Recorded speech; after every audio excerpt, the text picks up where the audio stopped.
Photon Transban. Bago to, bago. Bigla na lang hindi umandar. Actually umaandar nung palabas na, saka namatay. Ito yung bagong scam namin. Scam na legit, di ba? Ayaw umandar. So ito, check tayo. Siyempre basic muna, electrical.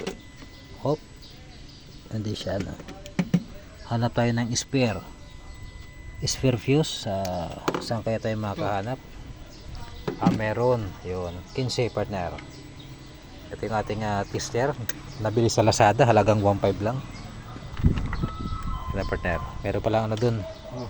Yes, ayan, yun, 15. Ayun, tingnan natin yung design nito, parang naka pattern sa mga Toyota. Yan nagpalit tayo ng fuse. Tingnan natin kung andar na yan. Start.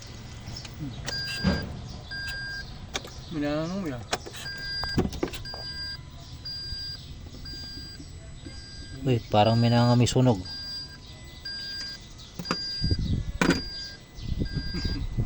Putak, ano lang ng fuse, nagkabit, parang may nangangamoy sunog.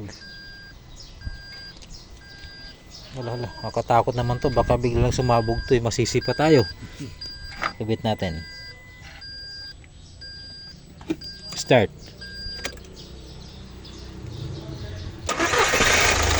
Ayun, umandar na mga paps.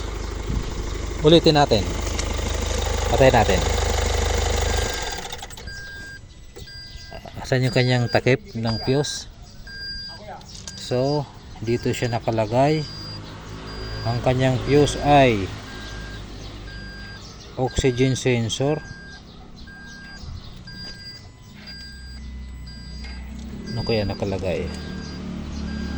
Heated oxygen sensor number 1, 2, 3, 4 ba?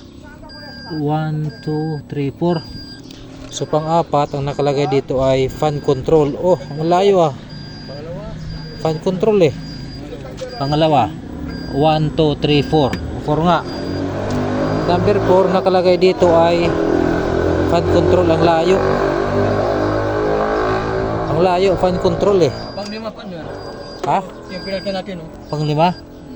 1, 2, 3. Apat lang. 1, 2, 3, 4. Apat lang.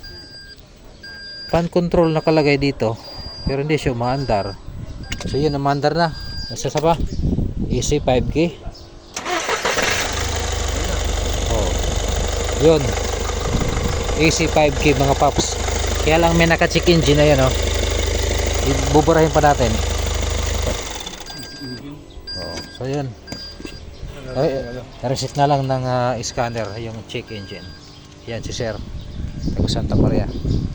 Transban, bagong bago. Yan, okay na, problem solved.